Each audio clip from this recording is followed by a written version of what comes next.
Hey guys, welcome to a brand new Minecraft PSP update video. And in this update video, we will be discussing changes made in version 20w7b. So without further ado, let's get right into it.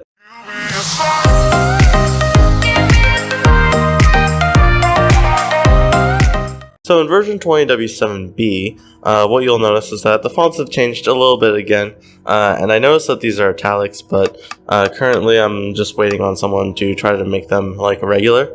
But aside from that, I feel that these work a lot better since they're similar feel, but they also just include the Cyrillic font as well as a basic Minecraft font. Furthermore, once you go and click on the single player, what you're going to notice is that we have a loading screen. This little loading screen is just going to display here while the world generates. Your FPS should drop to 0 FPS because basically it's doing full terrain generation. And you guys should notice that as you get into the world, there's this little animation of the chunks sort of coming up to you.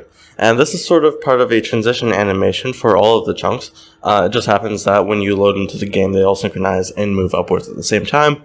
But as you load and you continue to journey on, these little chunks come up with this cute little animation that just basically puts them into their place. Instead of having them really just like pop in out of nowhere, it feels a lot smoother for the entire game to be able to do this. Instead of just having them pop in from nowhere.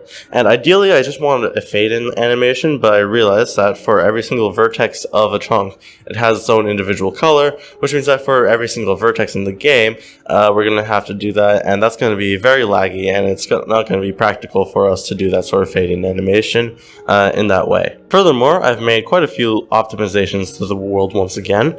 What I've done is remove the default generation plane, which is something that happens on the edges of the world border of what you can currently see. And when it does that, it just generates a plane by default, which creates a bunch of vertices and then has to be removed later on. In order to prevent this, we just don't generate that. And pretty much it doesn't really have much of an effect on the way that the world generates, because when the next chunk generates next to it, it just updates the terrain beside it as well, resulting in basically no difference whatsoever. This way we can remove some of the remnants of that, which is about 1,584 vertices for every single side of the chunk, basically divided by half, which is a lot of vertices that we are saving. Furthermore, I've tried to make the grass overlay less flickery on the actual hardware, with some varying degrees of success. It's a lot more of a reduced effect, but it still is present in the game. Furthermore, I've made optimization to things like snow layers and stuff like that, where if they are next to each other, they will figure out when they're adding the planes whether or not it should be added or not. This way, we create a lot less faces and a lot less vertices that are in the game, and that way it's also running a bit faster there.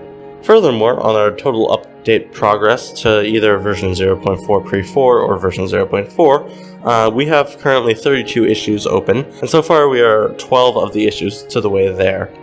And what I really want to do for the next update is going to be adding a bunch of terrain features and trying to basically optimize the way that terrain generates, as well as make it the most realistic to vanilla Minecraft as well. And this will be quite a bit of a longer process. It might take a few days to do overall. But one of the interesting things that I want to do is to make the terrain generation as close to vanilla Minecraft as possible, meaning adding overhangs, things like that, adding more terrain variation up and down, and overall just making everything a little bit more polished for the terrain generator.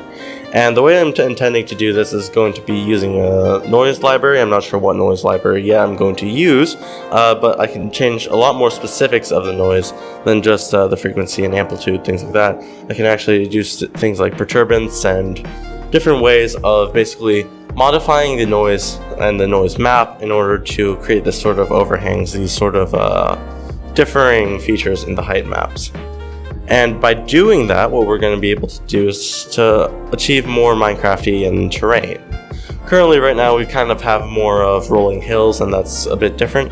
Alongside, we also want to add river biomes and naturally spawning lakes that fit in a lot better than they currently are. Alongside that would also include pearl and worm cave generation instead of 3D pearl and noise cave generation, because 3D pearl and noise tends to leave pockets in the ground that just don't really make sense for being there. And if we were able to implement the pearl and worm algorithm, it would be a lot easier to make nicer looking caves. Alongside that, we can also do a few more things such as ore rebalancing and basically doing a different sort of ore system, and that would also help us in the terrain generation. I want to get these features done before I go ahead and move on to the ME and things like that, because it's a lot easier to change what I have now and make sure that it works now before I go ahead and move on to the media engine, which is just going to create a little bit more complexity for the way that I have to do things. So for now, I'm just going to be doing it on hardware, and I'll also be adding a few little things like the generation menu, being able to exit from the game, and maybe even possibly the in-game pause menu. With those changes, before I move it on to the media engine, I think that will constitute version 0.4 pre-release 4. After that, then I have to basically move everything onto the media engine, implement saving your worlds onto the main PSP, and actually being able to load saved worlds. And then I will basically be done with what I need to do for the version 0.4 release, including a few more things like updating the installer scripts, creating a new installer, and just basically finishing up a few little touches here and there. So I hope you guys have enjoyed this video. Please like, comment, and subscribe, and I'll see you guys later today, actually, since this is going to go up later than Friday, which was my intended upload target. But since it was later than today, you will actually be seeing a Minecraft mod survival, and after this I'll actually be doing a Minecraft speedrun stream, so I might actually just do that instead of doing the modded survival. Depends on what I feel like doing. But either way, you will be getting some sort of Minecraft Let's Play content today.